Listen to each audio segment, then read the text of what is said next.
Sair da escola já com uma formação profissional no currículo? Parece bom demais pra ser verdade, né? Pois é. No ensino técnico do Senac, isso é possível. É ensino médio junto com formação técnica, que acontece durante os 3 anos. Lá, eles usam metodologia para projetos, desenvolvendo competências como resolução de problemas, pensamento crítico e colaboração, além de valores éticos e sustentáveis. Quer saber? Senac. Acesse sp.senac.br/ensino médio e saiba mais.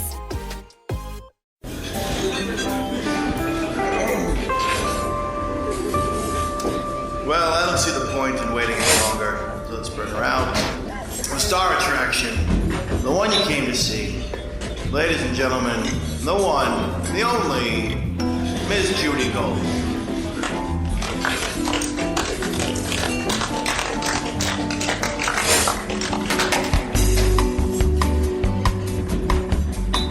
Welcome to Kill Me Now. I am Judy Gold. I am the host, the only host on this show. Sometimes we get feedback from someone else named Lauren Hennessy. Sorry. I'm sorry. That was. I don't know what that is. So Jared is at the boards, and can you just try to cut whatever that is out? .com. Anyway, today's Kill Me Now.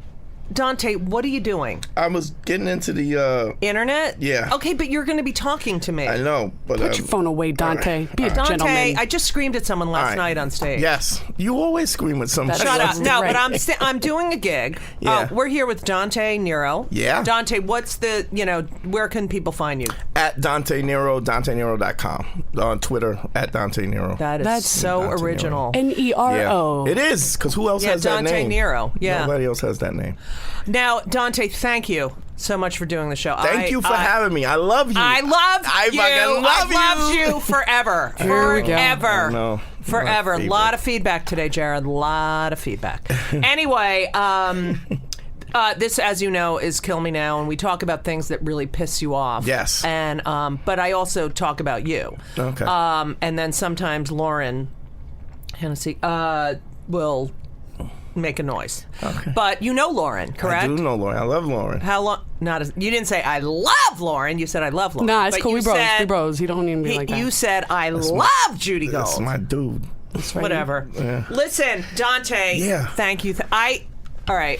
First of all, I just want to start with a Kill Me Now moment that I had, and then Yeah. we're going to talk to you about. Okay. Did anything happen to you on the way here that pissed you off? No, I'm pretty. I'm pretty cool. I'm a pretty easy driver. So you don't get really pissed off. Yesterday I did. At what? Somebody took my parking space. Like I live on a residential block, and so the parking space. My neighborhood is becoming really gentrified. Ugh, yeah. And there's like a train, so people park in my neighborhood, and then they Get on the train? Yes. And so there's no parking spaces. Oh no, on my block. you're gonna have to get permits, baby. Yeah, we're gonna. Wait, we're working where on are it. you? I'm in Crown Heights on St. Charles Place. Ugh, and they're all taking your spots. What kind of cars? Everything, anything you could possibly imagine. So, here's what happened to me. I'm at the beach in Nantucket because I did a gig in Nantucket, and that place is so white. Right. You know what I mean? Like, That's annoying. It sounds. and now it's beyond white. Nantucket. Every guy wears that like checkered Italian tablecloth shirt. The table. You know what I mean? The picnic thing. Yeah. And khakis. Yeah. Topsiders. Right. So boat we're shoes. sitting at the beach, Elisa, my partner, and I, and so we're sitting at the beach. And I love the beach. I mean, like, I could stay in the water. I love the water. Are you a swimmer, water? I like water, but I don't like the beach. I don't like the sand. I like a pool. Okay. Annoying. Anyway, so we're sitting there, and I notice there's a lot of kids, and they're quiet. I go, Elisa, these kids are really well behaved. You know, because I'm from New Jersey. I went to the beach in New Jersey. I've had some Provincetown. It's all fucking noise, right? So then all of a sudden, this mother, a father's playing ball, and then they yell, Carson, Harrison, Charlotte, we're leaving. Right? Pack your things up. We're leaving the beach. We're leaving. Right. And Coming, so, Buffy. And first of all, I'm like, Carson, Harrison, and Charlotte. I said, okay, fine. And all of a sudden, the kids gather their stuff. Right. And they're ready to leave, and they stand and wait for their parents. Right. They said, okay. Okay. And they got up and... That is not normal. No. When your parents say, we're leaving, you go, no, I want to fucking stay here. What the fuck? I'm having the best time. You ruin everything. No, they said okay. And waited for their fucking parents. Because their parents beat them. Well, it's the No, they have no feeling. They're waiting for the trust fund. That's what it is. It's the amount of money there is it's ridiculous. The, like billionaire, yes. Like billionaire. Someone told me that they had a pilot or someone who worked for the airlines at their said that at Nantucket has the most private jets and planes than any other airport in the entire United States of America. Stuff. Yeah, that's almost like black preachers. Yeah. Baby. Bentleys and Learjets. Yeah, I know. But anyway, so that kind of pissed me off. And then today, my mother just passed away a few weeks ago. Yes, thank you. And so I've been. You can ask Lauren, who's not here, only in spirit, that I have been.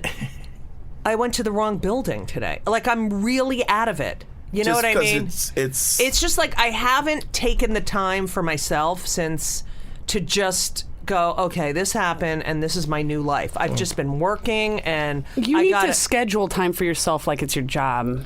Like, I try to. I know, and I don't. So now, did you take care of all the arrangements and everything? You did everything? No, my brother and sister did stuff. I took care of all of the getting the canter. I did all setting up Shiva. This is so Jewy, isn't it? Yeah, I took care of all the emotional, and then also, just the funeral. I didn't call the funeral home. I mean, it was all done. We're Jews. My mother had it all done. It was already done. My brother just had to make a phone call. But yes, I called. I called them to take the body and to make the time. Yes, I did everything, and I don't think it's hit me. But, she was 92. Now everyone, I do a bit on stage about my mother's funeral because my fucking cousin didn't eat enough and passed out in the middle of my eulogy. Anyway, right after I got a laugh. Anyway, so... Selfish. I know. And so, I haven't dealt with this. Well, it's the whole process is for everybody else. Right. And you don't... My father passed away about 3 years ago. Yeah. And it just, and he was a guy who did youth work, right? So he died. He was. What happened to you then? Good night, folks. Good night. I'm sorry. Go ahead. Drop the mic. Yeah. He did youth work, and so like when you're 92, most of your friends are dead, right? Yeah. But he did youth work throughout his whole life. So he had all these young. Your father was 92? Yeah. My mother was 92. Yeah. Oh my God. But how about how people say to you, oh, how old was he? And you go, 92. And they go, well, it's like, fuck you. Yeah. Wow, what did you expect? Yeah. You always, you always think, your biggest fear is that your parents are going to die from the minute you're born. It's like, it doesn't matter how old. Joan Rivers said that to me. She said, it doesn't matter how old they are. It doesn't matter. When it hits you, it hits you. Yeah, it doesn't matter how old you are. It doesn't matter if they're cognitively there or not. It's, it's an absence. All right. Anyway, so, I find you very fascinating on many levels. Now, I've known you for... Where did we meet? At a club. Probably at Stand Up. Yeah. Stand Up New York. Yeah. And I have always adored you. Do you remember how we met? I think you were sitting at the... No. Yeah, you were sitting at the bar. You came in. I was a fan before. Like, I was... I'm sorry. Can we get that again? I was a fan. Okay. I was a fan. I was a fan. I think we got it. I'll clip that out and play it for you when you're stressed. I was a fan before I started doing comedy. I was a big, when I grew up, I was the kind of kid that's watched Carson. Yeah, I know. I read that about you. I was a maniac like that. I used to sneak home and look at my father's Red Fox records. And Mom's I loved Mabel, Red Fox. Mom's Maybelline. Oh my God, my fave. Awesome. Awesome. First of all, there's no realer human being that ever went on stage. No. And she was really a lot more controversial than people. Oh, I know. She was deep. I know. But so I was always a fan. I knew names I was in elementary school. I knew Gary Mule Deer. Yeah. Stuff like that. And, really obscure. God, I can't remember the dude with the who was the dude with the crazy eyes? I think he passed away. Oh yeah. Dennis. Oh, I opened for weird him. name. Yeah, Dennis. Rodney red hair. Dangerfield? No. Yeah, the red hair. Yes. Yes, Dennis Wolfberg. Yes. He Dennis- was the nicest guy. He died Oh, of God. melanoma. Fucking nicest guy. So God. funny. Yeah. But I was like a little black kid. I Right. know these guys. Right. Like I knew everybody that rolled their sleeves up, that their jacket. And so I always wanted to do comedy. And then I was a male stripper for Right, I 11 know. years. I know Right. you So I was a were. male stripper for 11 years. And then I started right around the Def Jam era. I started promoting shows. So it's because I was so nice. interested in comedy. And I worked at like an Uptown Comedy Club and stuff Right, like right, that. right. And so I knew Tracy Morgan and Mike Epps and Right. Jim Brewer because he Yeah. worked on that show. And I used to book those guys to open up for strip shows. Right. And that's how I got into.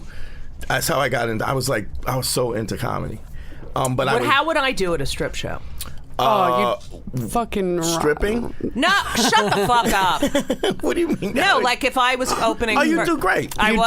great, 'cause Great. you gotta be an in your face kind of comedy. Right. Absolutely. And I mean, I don't know if you know that, but you're an in the face. I am? Yeah. No, we need to make this happen. I know. Now. We were hanging out with Louis last night, and he's like, "That's right, you do yell at everyone." I mean, there was a guy last night.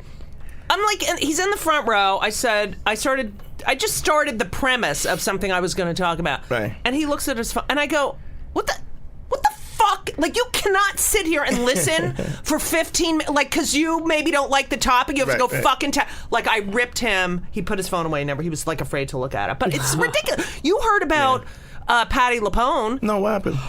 She was in the middle of a show. Someone's like texting the whole time. God, yes. And they go out in the audience and do something. And she grabbed the woman's phone. There was another play. She grabbed the fucking phone. Yeah. And then there was another play where, I'm not kidding, a guy in the audience, Broadway, got up on stage during the play and tried to plug his phone in an outlet that was on the I set. heard about this. What the fuck is wrong with it's people? crazy. What It's happened? crazy. This is it fucking kills me now. I can't, like, the fact that we talk to our president, It's the way they speak about him, yeah. the way you lie, that, first of all, George Bush stood there and fucking lied. No one, it's, what the fuck? It's I insane. can't. All right. Yeah, Anyway, it's I'll insane. just go crazy. So you were born and bred in Brooklyn. Well, I want to say something to Yeah. that. What's interesting about all of that and it's because people are really useless and they don't have lives, and so they live this pseudo life That's through true. Facebook and so on and so forth. Yeah, Facebook gives a platform to people. Sure. It's And it's like, I don't give a shit what you're fucking doing. Like, I don't care. I was thinking the other day, I don't give a fuck. Right. Okay? Right. These long emails about, Facebook posts about, how do you have the time? Did you hear that little burpee thing? Yeah. How did you have the time? It was just nothing. It was just like a thing in my throat. How do you have the time to sit there? Because you don't have a life. Here's what's interesting. Volunteer! As a comic, you don't have the time, and you're forced to post. Right. And I don't want to do it at all. Amen. I am so resentful about, this whole thing. Now you get booked in clubs Based on your on Twitter how many followers. followers Yeah, you have. Now, sure. the only person I remember ever having followers as a kid was Jim Jones. Okay, that was it. Jim fucking He had Jones. a lot of followers. Yeah, he had a follow, and they're all dead. Okay. I just. And Dane Cook. Dane Cook had a lot of followers. I'm not making a comparison. Yeah. I'm just saying. But that's how you get booked now. Not on the quality, like Broadway. There's so many amazing trained, actors, dancers, musical theater, and yet it's like some fucking. Here's an Celebrities get amazing. cast This and all is an that. amazing kind of observation. There's a radio guy by the name of Charlemagne. They call him. He's on Hot 97 radio. I know Charlemagne. And Charlemagne grew up as a radio guy. He was Wendy Williams' Right. like sidekick for years, and he Right. kind of came into his own, worked through the radio, worked his way up in right. radio, and then. He always wanted to be on Arsenio. Like, that was his dream, to be on Arsenio. So he gets on Arsenio, right? And there's this little fat kid named Right. Tyrio who dances. He dances, Right. and they go, kill him, killing. It's just his cousin shooting him. He can't dance at all. He's fat and he's just really serious. Right. It's his kill him, kill him, and he went viral. The day that Charlamagne made it on Arsenio, when they brought Arsenio back, he's on there and he goes on after Terrio. No fucking way. And we're like, is this really what it is? I have friends of mine. There's a viral video where this guy just walks around and he goes, big black guy, he's muscular. He goes, "I'm here to fuck somebody's wife, long dick style," and. And he just goes to random. His joke? That's the thing. Now, the guys who did it are these guys out of Philly who they're artists and musicians and they do graphic design and all kinds of stuff, and they did this one sketch, the long dick style, as a joke. It goes viral. Now they're pissed at their fame because they're famous for long dick style, and all the artwork that they did classes, it means nothing. Here's the thing. There's a reason they use the word viral, because it's shit. You know what I mean? It's a disease. Virus. Viral. It's ridiculous. And it's unbelievable that people actually had to work for fame, before. But I resent, I haven't been on Twitter. I gotta be on Twitter. I gotta. I'm always calling Lauren, and I'm like, can you just do? I can't do it. I can't do it. I can't do it. And Lauren has to do it for me, even though I don't blame you. You grow up, especially when you're watching Moms Mabley and Pryor, and you're going, let me just be funny, but and what people about, will love me because I'm funny. But and I'm also, talented. we didn't have, when I started, there was no internet. How many times have I discussed this on this podcast? But there was no internet, and there was, we had to write, and we had to get on, and you get stoned and go to the record store and no, that's not part what I was talking about, Lauren. That's another thing. Now, when I am discussing something organically, can you turn off Lauren's mic, please? Gasmically. Anyway, so no, but the thing is that when you auditioned. Mm-hmm. I think you remember that time, that when you had an audition. They still do it. No, they would. You didn't go on tape. You didn't, finesse. Get up on stage. The person showed up. Yeah. And it didn't matter. Whatever you were on the lineup, you couldn't complain. Right. If someone, took a shit in the audience, you still had to go on. Sure. It didn't matter. Right. That was it. That was your one chance. And you never knew when you were going to be on stage and someone would walk in. They don't go in anymore. Sure. No one goes in. They just watch Netflix or this or edited crap. And it's fucking sad. Well, I have a theory about viral YouTube videos. It's because I think what goes viral is, first of all, what goes viral is usually something that has low production value, right?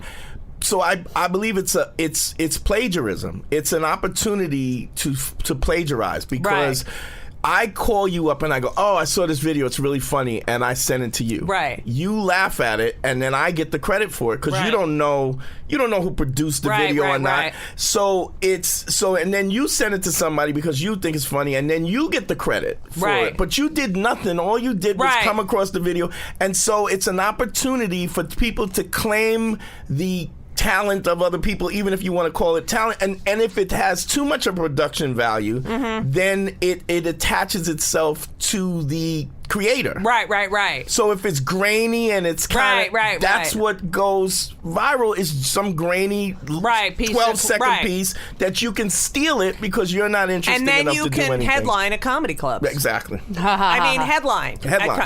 Now, Dante. Get on Letterman. I know. That's happened too. It's unfucking believable. Do you think it's going to swing back, though? Do you think everything changes? Right. I cannot imagine that we will continue at this pace, looking at our fucking phones. Yeah. Just constantly.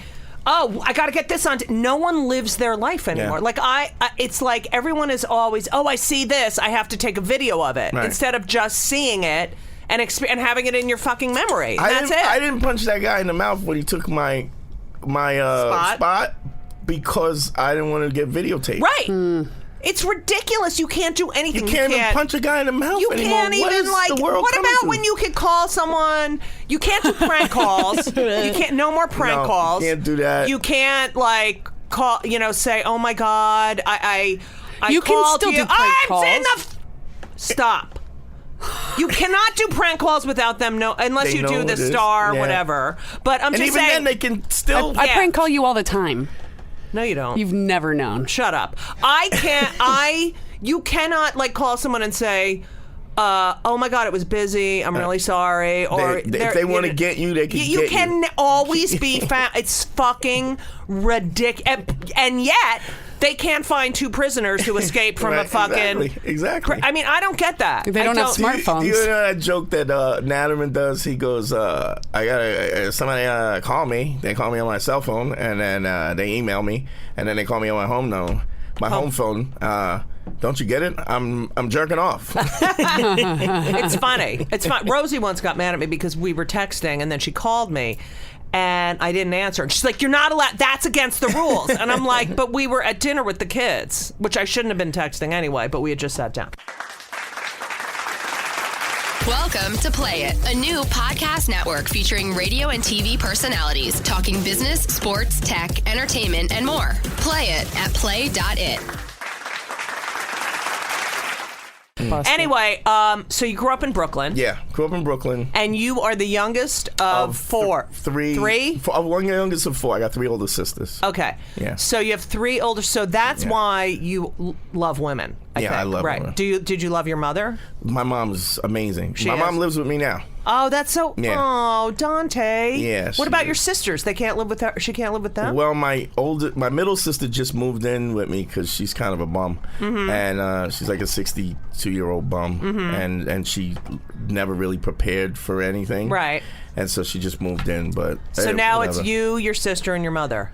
Yeah, well, we have the brownstone was like a sandstone, which Right. is that white, which is the house that you came came to the podcast. It's my father passed away. I got a divorce, and I was like pit stopping at home till I got the divorce, and then my father had a stroke, and then I stayed and took care of my dad and my mom, and then my pops passed away, and then now I have the house and my mom. How many rooms and? 1, 2, 3, 4, 5, 6. Oh, it's big. Yeah, it's like 3-story. So Oh, that's family. good. How many bathrooms? 1 on every floor. Oh, that's great. Yeah. I have 1 fucking bathroom. Anyway, but you went. Wait, are your sisters way older than you? Yeah, well, one is actually my mother's oldest daughter. The other one is my father's oldest daughter, and then I have a sister, of your 2 parents. Yeah, she's 3 years older than me. Okay, so you got accepted to, where'd you go? Preschool, and then you got accepted to Brooklyn Tech. I went to St. Teresa's. Right. I went to St. Teresa's, which was ended up being Holy Spirit. It was a parochial school. Then I went to Brooklyn Tech. Brooklyn Tech. I mean, that is a really hard school to get into. One of those tests. I actually qualified for Stuyvesant, but I didn't. You wanna did go. not. Yeah, but I didn't want to go. Oh, Dante, you're brilliant. Yeah, I didn't want to go. Stuyvesant is so. It's like those schools. My kids go to public school, but or one of them went. Stuyvesant, Bronx Science, Brooklyn Tech. Yeah. And there's another one. No, it's just Stuyvesant, Brooklyn Tech, and Bronx Science. Bronx Science. 3 of them. Okay, so it's like you're not. Everyone's smart. It's like you cannot stand out unless you're like you got to be a genius, right? Yeah. So you get into Brooklyn Tech. Yeah. No tattoos. No tattoos then. And what was the student body like? Were you? It was a lot of Asian kids. Yes. And Jews. random Jews and random other people. People of color. Indians and a lot of brown people. Right. Blacks, brown, like that. Yeah. Now, the kids did something to you in the bathroom? No, I went to what happens is Westinghouse and some of the vocational schools, they have the they used to sneak into the school. And, they did? They used to sneak into the school, and that's not happening anymore. No, I went to the bathroom, and they tried to take a watch. Somebody tried to rob me from a watch. And these are kids, just high school kids from another school. It's unbelievable. Okay. And then I wouldn't give them my watch, and then they stabbed me. They tried to stab me in the face, and I put my arm up, and the knife went in my arm. He's showing the scar Okay, of and his did knife you have wound any residual on his forearm? What do you mean? Do you have any stuff in your arm No, now? it just went through the meat, and it was right. Any knife pieces? And they. That isn't even funny. Okay, go. And then I actually left school. I wrapped a T-shirt around it, and I didn't tell You my didn't mom. go to the nurse or anything? No, I went home.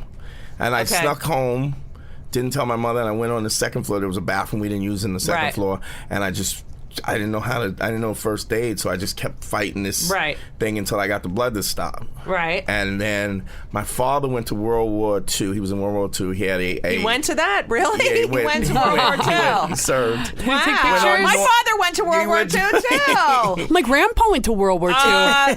Maybe they were friends. No, Maybe I know him. He took a bayonet off a Nazi. Right. And he had it under the bed. And I knew he had it under the bed because anytime we'd hear a noise, he'd always pull it out. The bayonet, yeah. And I took the bayonet, put it in my bag, and I went back to school. No way. And I was looking for these guys. Whoa. And? My father found the bayonet, it was sticking out the side of my bag. And he was like, you're really bad. What are you doing with this? Right. And I was like, well... So I gave up the whole story because I was in trouble. Right. And they transferred me from Brooklyn Tech and put me into Catholic high school. Bishop Your Lockman. parents did? Yeah. Because now, can you imagine what would have happened if you actually did the bayonet thing? Yeah, but you didn't have all the cameras. I probably would have got it away with it. You would not have gotten it. I would have got away with it. Would you have Are you fucking kidding? Someone's like, there was a kid with a bayonet. This was like a 80s. bayonet. This was 80s. Who has a bayonet? People who got away with shit in the 80s. Okay, and what were you planning on doing? Just stabbing or killing? I would probably stabbed him. I would have stabbed him. I don't know. I mean, it was long. It's like, a bayonet is like 2 feet long. I know. So I didn't plan on killing him, but I probably. Were you gonna just show it to them? No, I would have stabbed him. Okay, I had a really bad temper. I had a bad temper. Okay, now. But I was a good kid. And smart. But I just bad temper. So then you graduate. You have a fencing scholarship. Well, my dad worked for the Parks Department. That's how he got into youth work. Right. And he had a friend of his who was actually supposed to go to the Olympics in fencing? In fencing in 60s, in saber. Right. And he knew, because my dad was this guy, he just knew, he was huge. He was only 5'2", but he had a huge personality. Right. He knew everybody. Right. And he was like, I want to take you fencing. I want you to learn fencing. And I was like, yeah, I'm in. And he took me to this guy who was supposed to go to the Olympics, and he popped his Achilles heel the year that he was supposed to go.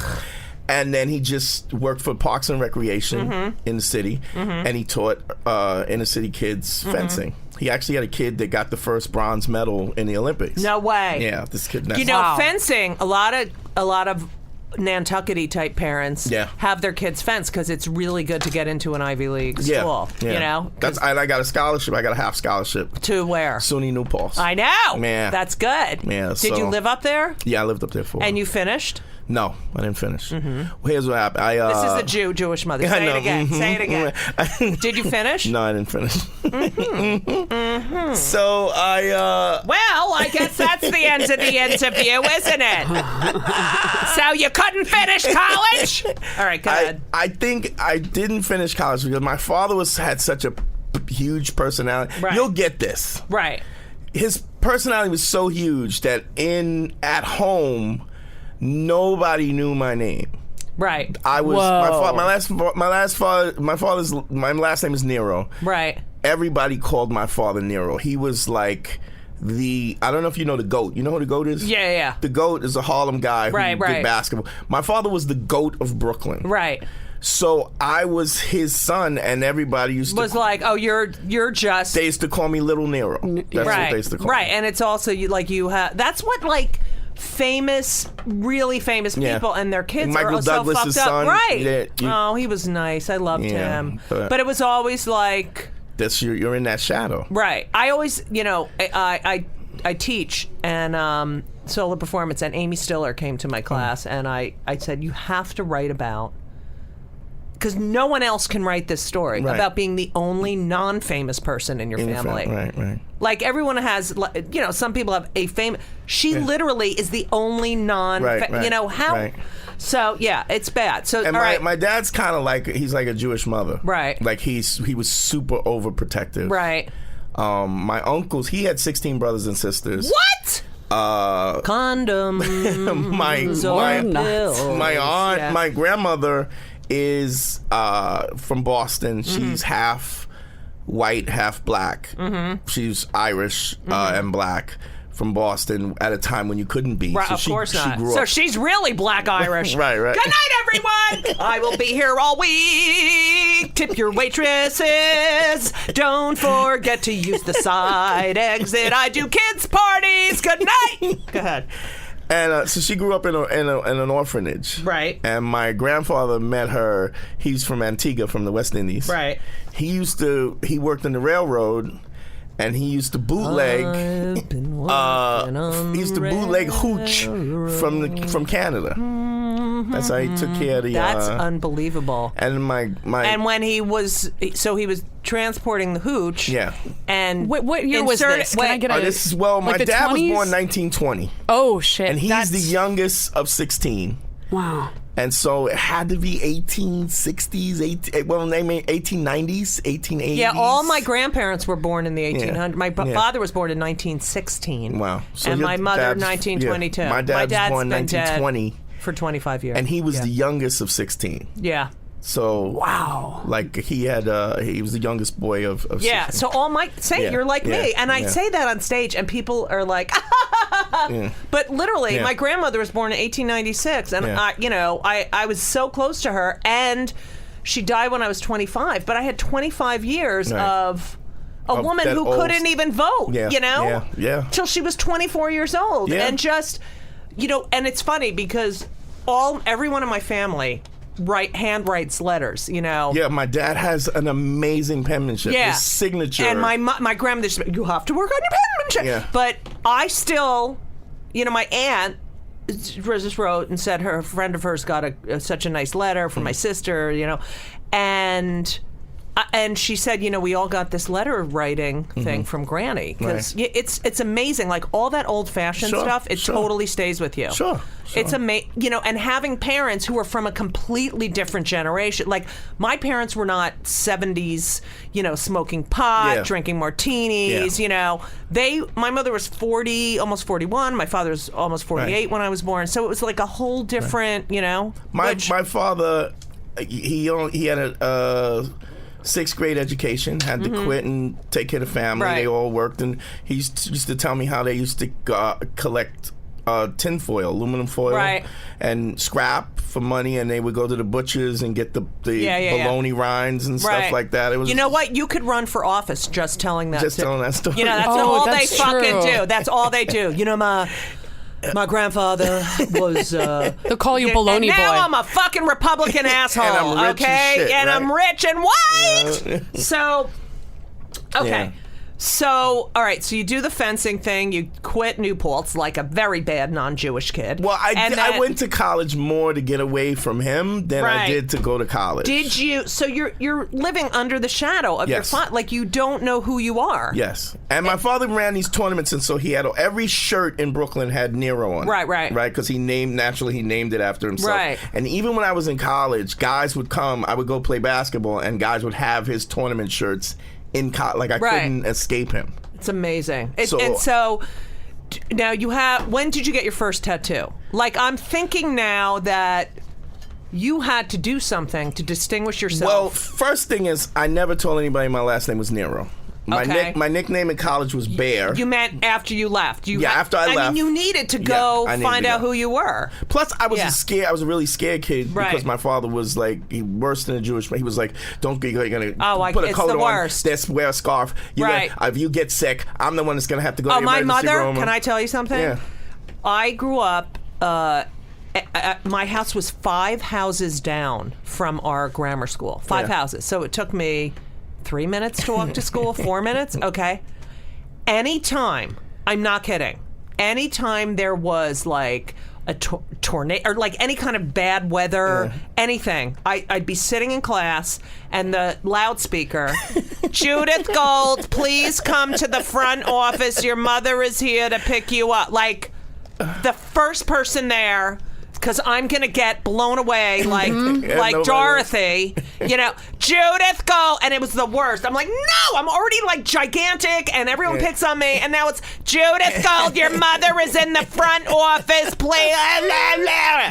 So, all right, so you go there to find out who you are. My dad used to pick me, he used to leave work with his truck, pick me up. I went to school 3 blocks from my house. He used to pick me up with his truck and then yell at me because I wouldn't wear the galoshes because she used to make me Oh, wear the galoshes! Remember the rubbers? The rubbers. That's what I had to wear. You remember? God. I saw someone wearing rubbers like a few months ago. I was like, "Are you kidding?" And it looks like they have cool rubbers now. Yeah. Did you know? Wait, Jared's. Do you know what a rubber is? Yeah, my sister's got metallic silver ones. For her penis or for her shoes? Oh, are we talking about condoms? Or? No, I'm talking about the rubbers on the shoes. Yeah. Oh God, Jared. Anyway, all right. That's what I'm talking So I know. So what was the first thing you did to, besides going to college and saying, do not just say Dante? Well, what was the first thing you did to separate yourself and be your own person? Was it something like a tattoo or what? What was it? First, I had to deal with my fear. Right. I was afraid of everything. I was afraid of girls. I was afraid of guys. I remember 4th grade, I got mugged. Right. They took my mittens, my suede mittens, and my silver ring that a teacher, I was like a teacher. I was smart. So teachers love kids who are smart. I know. Let me just tell you what Mary Margaret Chalmers did to me, because that total. So, first of all, for Halloween, did you go trick or treating? Of course. Yeah. So, my mother, she dresses me up as a UNICEF box. Okay, could there be a nerdier outfit? Okay, because my parents were older. Right. So I'm like, Mom, this is anyway. And then I insisted, because we didn't have lunch boxes. It was paper bag. Like they didn't. Right. None of that shit mattered to them. Right. So I was like, can I please have a pumpkin to put my candy in? Because I used to just carry a pillowcase. Remember? The pillowcases. Yeah.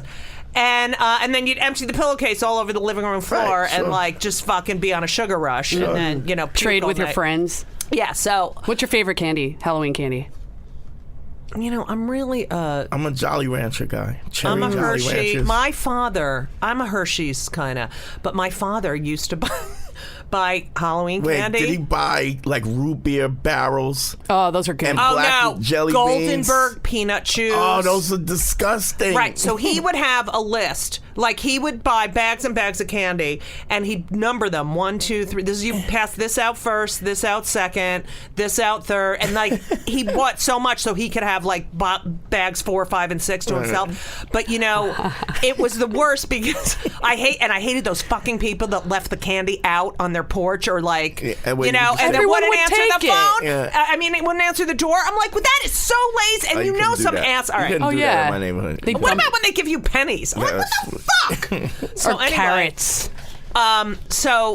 Mary Margaret Chalmers, I'm trick or treating, and I made them buy me the pumpkin so I could put, I wouldn't be carrying a fucking pillowcase. And she pushes me down, and I get, and like, they used to pick on me, tease me. And so she pushes me on the ground, and then I get up, and I'm like walking home, and I'm so upset, and I realize all my candy fell out of my pumpkin, and she stole it all.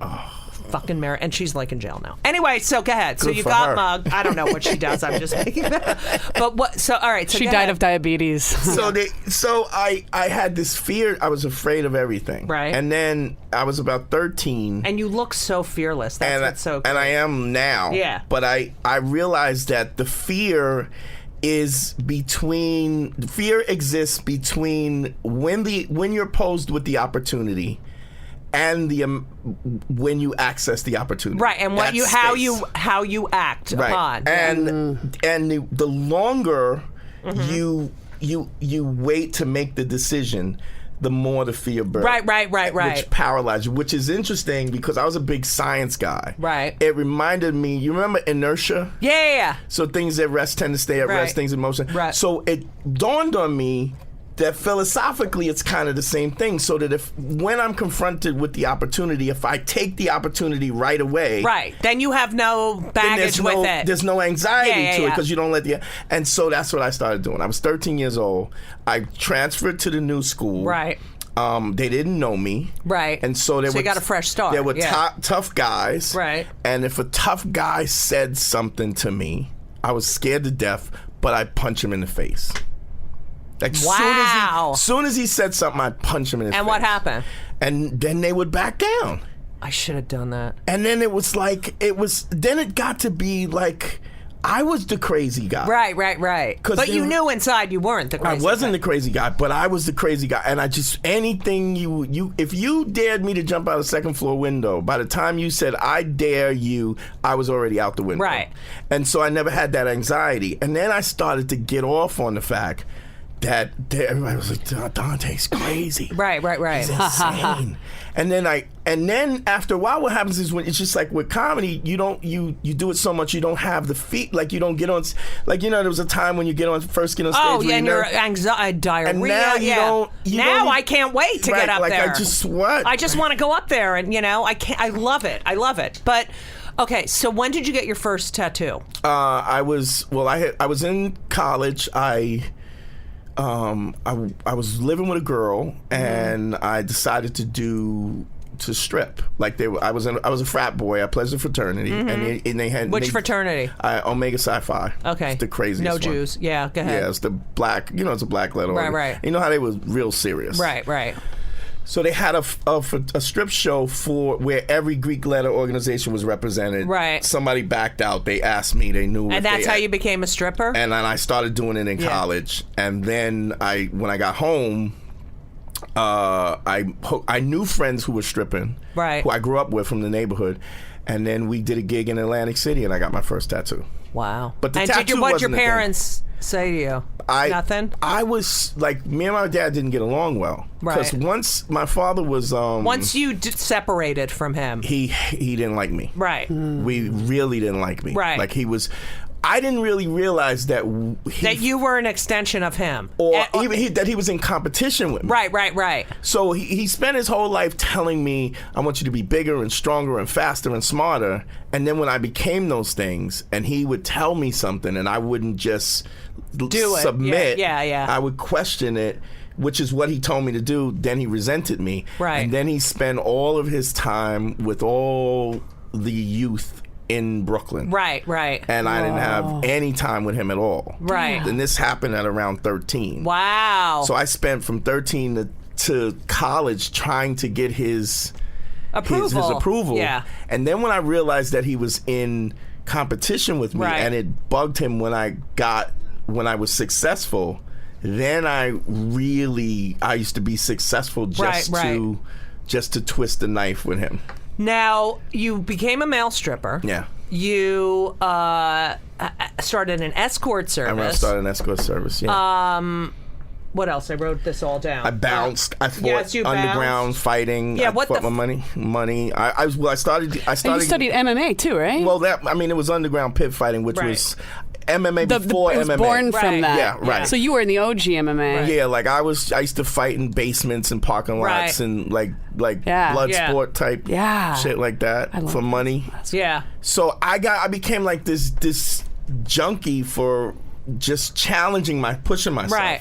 So somebody would say, "Look, I got $3,000. You want to fight somebody?" I go, "Yeah." And then you don't want to know who it is. I don't care. Let's do it. I just want the fucking money. Did you ever do drugs? A lot of drugs or anything? I wasn't really.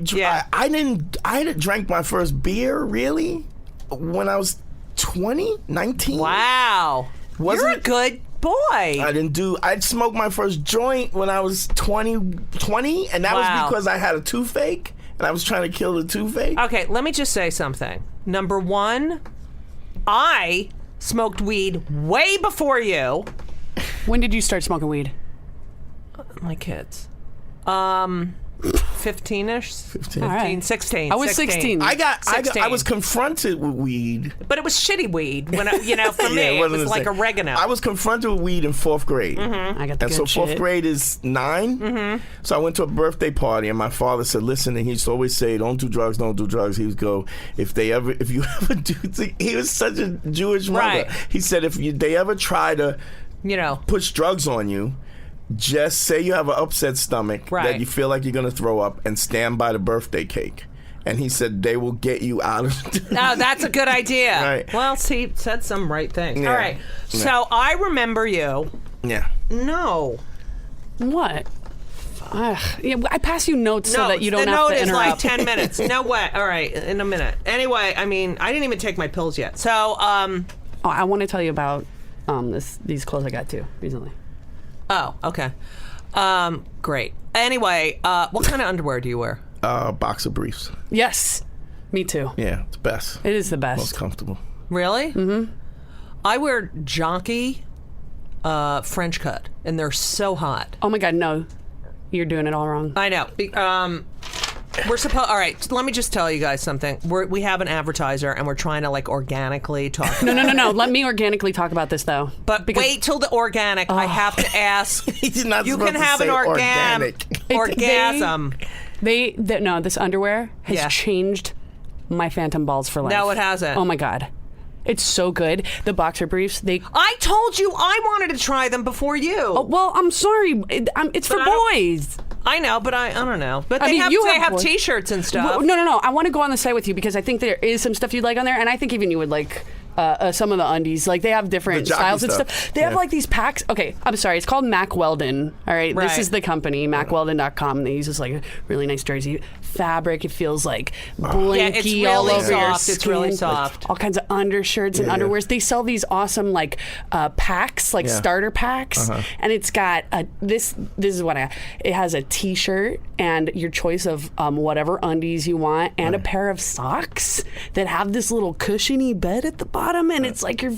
I want those. It's so awesome. And well, here's what they do. It's like some. They also have a pride pack. Sorry, I'm really excited. They have a pride pack where they throw in a whole bunch of different styles of underwear, all different colors, and they make some of their clothes with silver. This is the only time I get to talk. They make some of their clothes with silver because silver is like a natural odorizer. Or yeah, you better. Do that. Oh, hey, what can I say? It's called Mack Weldon, and with promo code KILLME.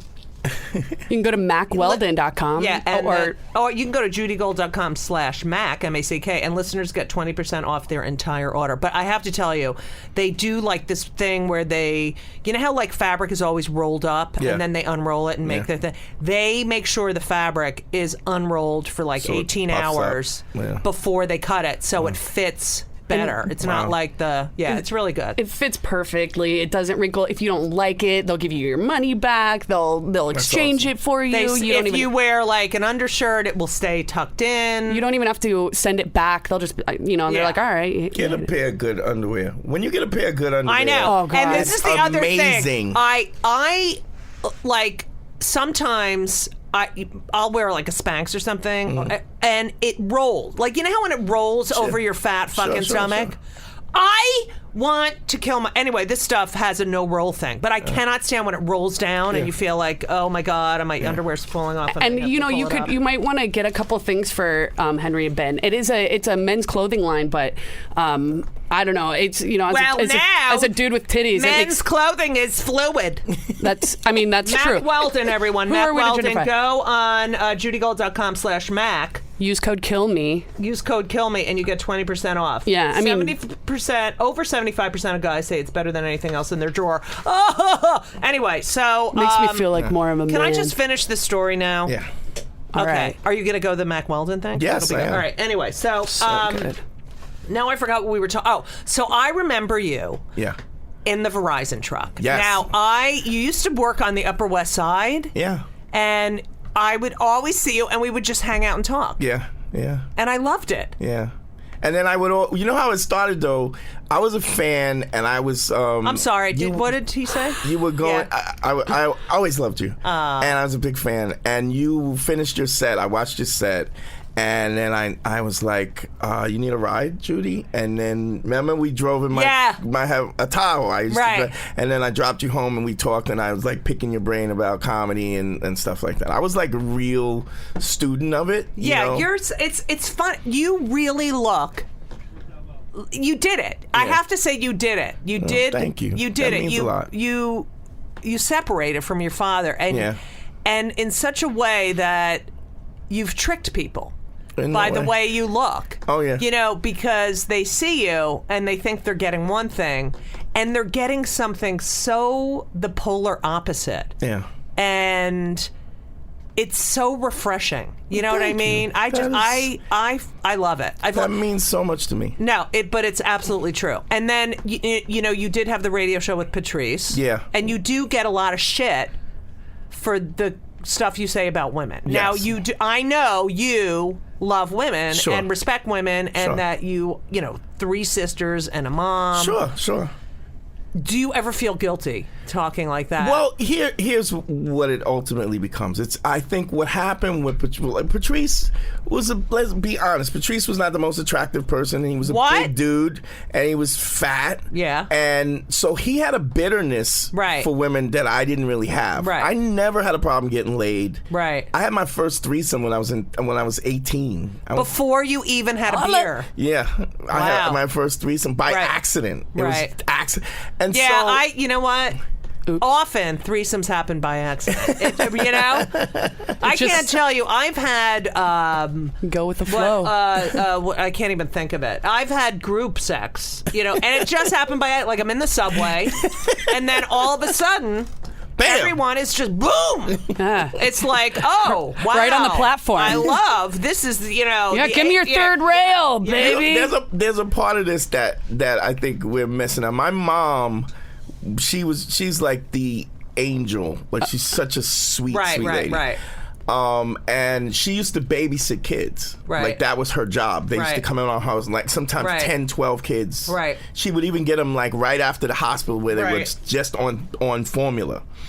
And so she did that even before I was born. And so I used to, when I was 11, I used to hang out with older kids that she had raised. Right. So I was 11, they were 17 and 18 and so on. And she trusted them because she raised them, but you can never trust a 16, 17, 18-year-old kid. Right. So I used to go, they lived around the corner from me, and they all watched pornography, smoked weed, drank beer, and just watch porn all day. Right. And so I was 11, and they were like, listen, let me tell you something. If you don't eat your girl's pussy, she can be taken. And my God. And I was like that 11. That is so lesbianic. I was 11. So now I'm in 4th grade, 5th grade, trying to talk some little girl into eating her out. Oh my God. Because they're... You know, and that's what you think is, that was my reference. And my dad was old school, so I didn't have a like I got a talk with him at 17. I never got a talk. I lost my virginity. I was 11. What? I was 11 years old. How was it?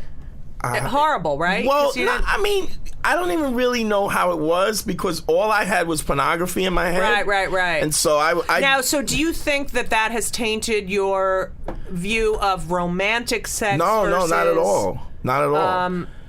You know, when I became a stripper, then was just like I was like, you know how men objectify women. Right. You were objectified, right? So I could tell her meet me outside, and she would. You know, I have a Patrice was funny, and he was a beast. and I didn't agree with a lot, but he was funny, you know, and I respect him for that. But you know, and his anti-woman stuff, quote unquote, right? You know, I feel like I love men. Right. I am a lesbian, but I love men. I love my father. I love my kids. I have definitely an inner anger for the entitled male, especially the entitled white male, right? That comes from, you know, watching men, like that's my rage and anger, like the injustice of that. Sure. And so his injustice came from a place that is so vastly, it's the same sort of feeling. Yeah. But it's less palatable on so many levels. Well, yeah, I mean, I don't think he was as likable. Right, either. that's what I mean. So he was abrasive and funny, and I think he liked the fact that you didn't like him, but he could still make you laugh. Right. And so, that is so. When you think about it, when comedians go make people laugh because they want to be loved and appreciated, and here's someone who's like, I don't care if you like me, but I care if you laugh. Right. And it's. And he was really a sweet guy. I know. Like he would throw a barbecue and spend $3,000 on steaks and shrimps and invite everybody. Sure, he'd shit on everybody when they got there, but he'd be cooking all day. Right. I mean, he was really, and I think he really loved women. I think he resented the fact that women didn't love him the way he wanted to be loved in the beginning of his up. So I didn't really have that bitterness. I had that too. Yeah. I mean, I was always this big. I'm large. You know, it's really hard to look different, and so it's unbelievable. That's why I love the way you look. That you look so much. It's just it's so beautiful that you are, because you're like 100% human being. And you know, even the stuff that I say is a lot of it is for entertainment value, but the fundamentals of it, I really believe it. Truth. So it's like, even when Lauren came on, like, Lauren's like a dude. Lauren is a dude. Yeah, I mean, so it's not like, when I talk to her, she's a he. She's a he. When when we kick it, it's just like I'm talking to a dude. Right. So it's, but that's the same with me, which is why it's frustrating. It's but like there's talking to my kid. there is a, and here's the reason why I had Lauren on, because I wanted to make the distinguish, not just between male and female, but masculine and feminine. Which happens in lesbian relationships as well. Wait, can I just say one thing so I don't forget? My partner Elise is a therapist, and I've read a lot about this, believes that people with, you know, like the really butchy woman and the very feminine, people with assigned gender roles, like I'm the male-ish, you know, I'm the female-ish, have better relationships because their roles are clearly defined. Exactly. You know? Exactly. I think that people are born naturally with more of a masculine energy or a feminine energy, and I think that those two energies are magnetic. I think that that's why oftentimes you look at straight couples, it'll be either the woman that, quote, wears the pants, or the man, but one will definitely be more feminine and more masculine. It's the same with gay couples. You usually don't have two people, no matter what orientation they are, here's what I think that are both really masculine or both really gender identity feminine. and sexual and who you're attracted to are completely But those separate. two things are also separate from feminine energy and masculine, from femininity and masculinity. I could be the most feminine person in the world. I could be cock crazy, wear dresses and heels. I'm still a dude. That's still my gender. Here's something that I kind of maybe I'm gay. Maybe I'm feminine. Because I was like, you know, like as a guy, you keep track of how many women you slept with, right? Well, I stopped counting at 32. Right, when I was 32 years old. Humble brag. Right. So I stopped counting at 132. I stopped counting when I was 32 years old. At 32, I was at 1,400 women. What? Because are you fucking kidding me? But it was, you have no STDs. I mean, I had chlamydia and I had chlamydia twice. God. But I gotta get checked, Dante. Ooh, but it was a you know, like you're talking about, you know, like 80s, 90s. I remember. That's what you fucked. Yeah, I know. I didn't fuck. That's the difference. I just wrote jokes and went on the road. But and it's not like I brag about that. It's just the fact that because that I was your experience. I was a stripper. And because I was objectified, and when you're a woman and you're objectified, you learn to say no. When you're a guy and then you're thrusted into you have to say yes. Everything is yes. Or you're gay. Right. You know? And I've had that where women that I didn't want to sleep with, they would go, "What, are you gay?" And it's like, no, I don't want to sleep with you. I just don't like you. Wait, you know? Did you ever sleep with a guy or do anything with a guy? No, never. Me either. Shut up. It's the first time for everything. Oh my God, I'm getting... I love you, Paul. Welcome to Play It, a new podcast network featuring radio and TV personalities talking business, sports, tech, entertainment, and more. Play it at play.it. No, we have to cover certain things. Okay. That, sure. But I find you. I want you to come back because I love you, and I want to do yours. I want you to do mine. All right. Because I think when you were this is my last. Yeah. So you were married for how long? I was about 7 years. 7 years. Yeah. Did you ever cheat? Yeah, I did cheat. How many times? Probably the whole thing. Does she know? Kind of. Okay, so maybe not the magnitude. But when you were cheating, Was there any feeling? Did you still love your wife? Yes, absolutely. It was a different She was the thing. woman that I was going to spend the rest of my life with. And how do you feel? What is your view of men cheating? Like, I understand that most men cheat, right? And a lot of gay guys I know cheat too. Well, they are just honest open about it. relationships. They're open about it. Right, They're like, right. I love you. You are my partner forever, but we can have sex with other I people. gotta fuck that guy. So, was there ever any emotional attachment, like with your wife, to these other women? What do you mean? Well, here's the thing. My wife initially liked girls too. Right. And so we used to do threesomes. Wait, what's her name?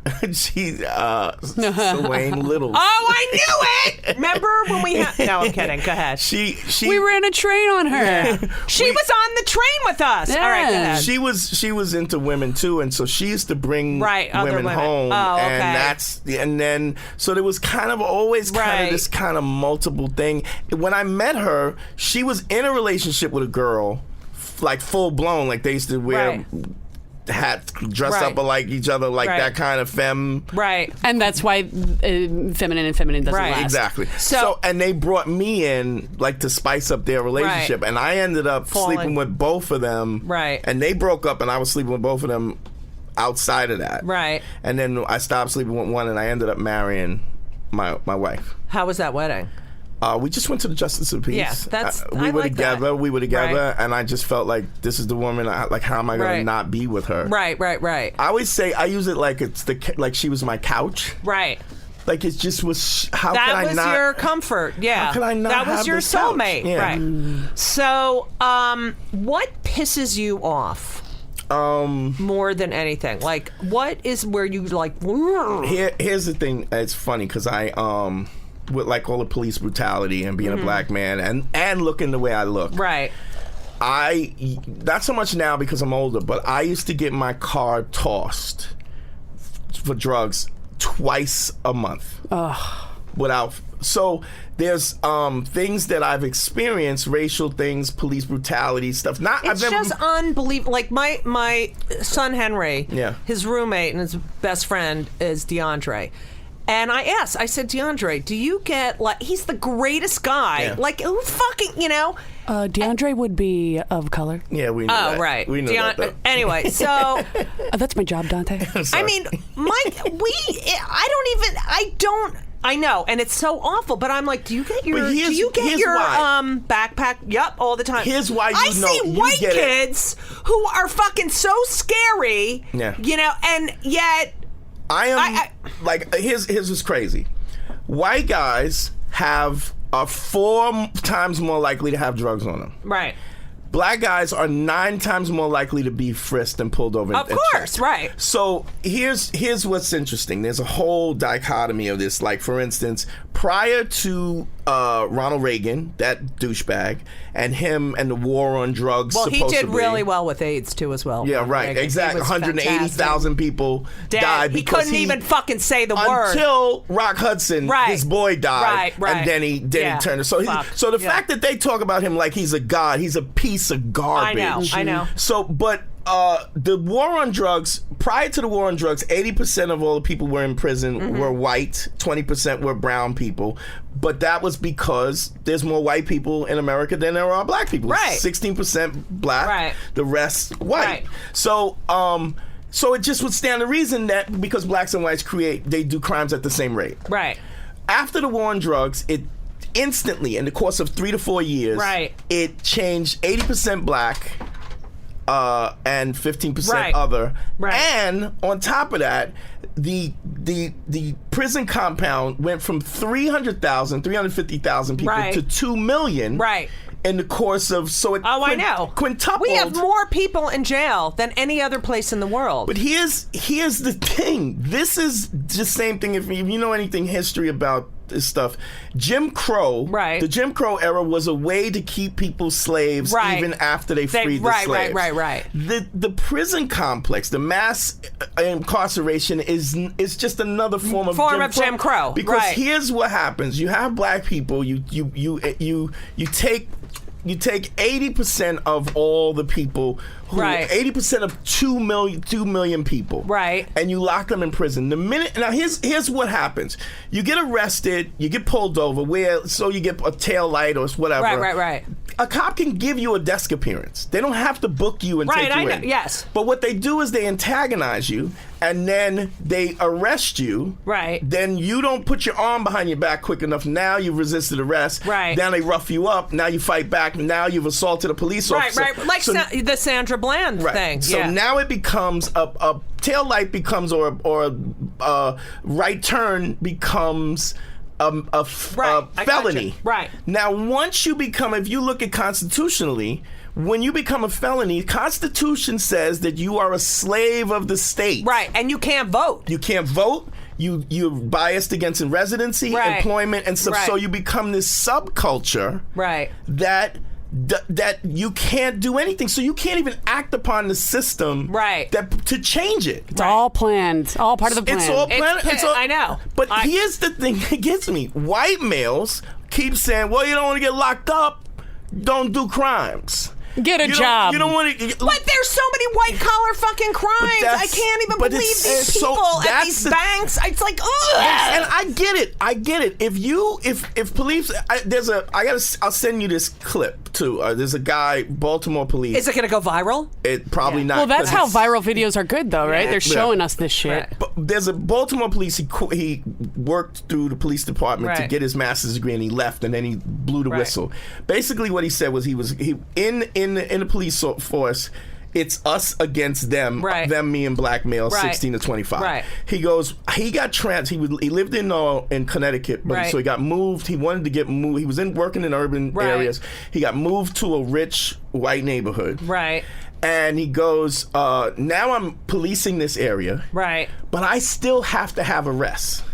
But I'm not going to arrest some white kid whose father's a judge. Well, of course not, right. So then he would go out of district to the urban areas, lock up kids, and then put the paperwork in his district, because when a police officer is talking to you, and this is how at least black people look at it, if they're talking to you, they're trying to get an arrest, Right. Mhm. Because their rank and their pay is It's based on- I know, on getting an arrest. I know. So they're not looking to help you; they're talking to you so that you incriminate yourself. Right. So- and what about that defense? All right, we have to go because we're so late. But what about that defense of I'm the privileged defense where the kid didn't know? Remember the white kid, and he was drunk driving. He caused. He didn't know what. Yeah, he's true. He lives in a bubble, so he Right. doesn't. He Yeah, doesn't that's know. fucking fine. Well, That's ridiculous. Well, the thing that bugs me more than anything is I get that as a white man, you don't experience that.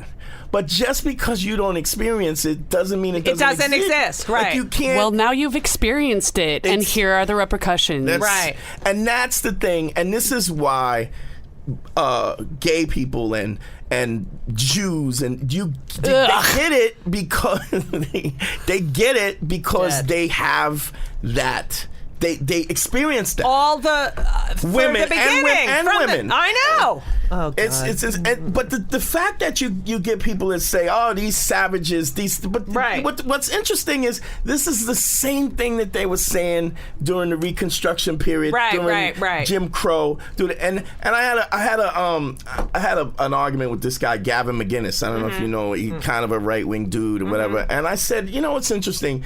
I said you were wrong. I said white men were wrong about the Native Americans and their land. You were wrong about the railroads and the Chinese. You were wrong about the internment camps of Japanese. You were wrong about slavery. You were wrong about Jim Crow. You were wrong about the abuse of blacks in the 80s, the police abuse around the Giuliani time. I go, you were wrong about the FHA loans and the VA loans. Right. I go, and now all of a sudden, in 2015, you're right. Right. You have never been right in the course of history. Right. What your opinion is, you're wrong about women's rights. Right. And everything else. You're wrong about gay rights. Right. You're always wrong. Right. So how do you if you're a gambling man and you you bet on a guy who's been wrong throughout history, how about just giving somebody the benefit of the doubt? Right. It is it's infuriating. That is definitely Kill Me Now. That was a really good Kill Me Now moment. Yeah, literally. And I get lot it. of And you ways. forgot the Jews, but it's fine. No, I'm saying because we were treated like shit. Sure. Oh, They please. came, that St. Louis, the ship that came over, and that Absolutely. Franklin sent it back, and all those Jews How died. about this? The Americans didn't enter the World War II till late. Yeah, You I didn't get it till late. May I? Another call back to viral videos, okay? And then World we War have II. to go. Right. It's only because reporters started going over there and sending pictures and video over, and that started that's what going I viral. Said. That's what I So, said. but I said when- if we had this kind of technology, It would've- the world would be so fucking different. Double-edged sword. If you're Sword, wrong, double. if Bayonet, you're bayonet. wrong Double-edged all bayonet. the time in history, you have never been right about anything. Right. You know, when Wallace stood in front of the school and said, "This nigga Right. will never come into the school Right. over my dead body," you were wrong again. But this time, in 2015, when you're right. Now you're right. Yeah, now you're all. It's yeah. fucking yeah. absurd. Yeah, wake up, All right. everybody, wake we the fuck ask up. everyone this question before they leave the Kill Me Now podcast. Okay. Are you on any antidepressants? What medications are you on? Not the fun ones. Nothing. I told you! I'll take it. I told you! We had a bet. I said Dante doesn't take anything. And I said he may not. I said he may take pills for his knee because Yeah, I know you just had take surgery. I take won, painkillers. Lauren. But that's it, yeah. I won, Lauren. I'll take a You always painkiller. win, Now, Judy. this is the first time I've ever done You're the this. wiener. Really? I am taking my pills. On What do you air. take? Okay, so Everybody, let me show you. there's an orange one. There's a little Okay, white so, round one. Here I we have go. bottles There's a and blue bottles one. of gabapentin if you need it. Oh, I have that too. Okay. It's all right. That's for my knee There's surgery. a smooth So, can you? egg-like There's one. an orange one here. That's methylfolate. And what's that for? It's a vitamin slash. I don't know. Look it up. It's a vitamin kind of Okay. thing. This is D3, which is also a vitamin. Okay. This is biotin. This is B12, and this is biotin for your hair and your Okay. skin and nails. What's that blue one? I want to know what that. I'm coming. This is a naproxen for my knee for anti-inflammatory. You want the blue one? No, I don't know. What is it? I want the blue one. is Wellbutrin, a small dose. What's of, that like? anti whatever, depressant anxiety. Methylfolate, for all the listeners out there, is another word for folic acid. Yes, folic acid. Okay. This is progesterone, which is I'm on the patch because menopause and stuff. Yeah, Which yeah. I got so fat. So you have the patch, the estrogen patch, and then you have to take progesterone so your hormones. And then this, my friend, is Ritalin. Really? Ritalin, I have very bad ADD. I have been lowering my dosage of Ritalin because it does make me hyper, and I do love that high from getting the. But I'm only taking half now, and that's just my daily. That's Do you take the a- morning. That's my morning. Do you There's take a lot of- let's be honest. There's a lot of vitamins in there. yeah, It's a but lot of then at vitamins. night I have the trazodone to sleep,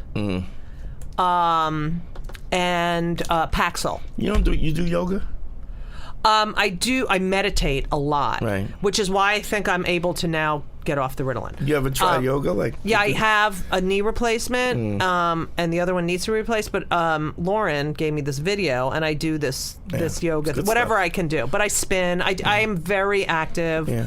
I used to run, but yeah, I have suffered my whole life from debilitating anxiety. I want you to and- try that DDP yoga. If anyone listening has ever tried DDP I have it. yoga, you I have did it? it. Yeah. Do you Yeah, I do it. I do it. is it It's awesome, but it's we- high static tension. Yes. just from movement to movement. You stay in full tension as you're Yeah, moving. I'm through always movement. in full tension. That's true. the problem. And it's like a hell of a workout because And- it's static. it's good for people with surgeries and things, right? Yeah. Like with Well, that's Which that's gets you what how they got what do you call it what's the I can't even think of the exercise. Pilates. Pilates. Yes, I that was do from, Pilates too. Yes. People in service Right. used to do that as recovery.